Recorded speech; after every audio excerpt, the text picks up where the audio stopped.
अस्सलाम वालेकुम दोस्तों, कैसे हैं साहब। आप देख रहे हैं कामी फैंसी हैंड्स। अच्छा जी, ये 10 मेरे पास अंडे पड़े हुए थे सिल्वर स्प्राइट के, तो वो मैंने इनक्यूबेटर में लगा दिया। आज आप दुआ कीजिएगा। और आज मैं आपको एक नई चीज़ दिखाता हूँ। मैंने सिल्वर स्प्राइट और सिल्की की क्रॉस निकलवाई है।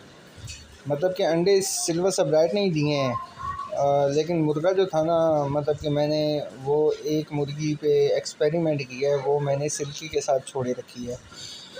तो 6 बच्चे निकले हैं, जिसमें से 4 जो है सिल्वर स्प्राइट के हैं और 2 जो हैं वो मिक्स ब्रीड है। देखते हैं कैसे बनते हैं एक एक्सपेरिमेंट के तौर पे। ये देखें, इनकी 5 फिंगर्स हैं और बच्चे का कलर देखें ब्लैक है और फिंगर इसकी 5 हैं।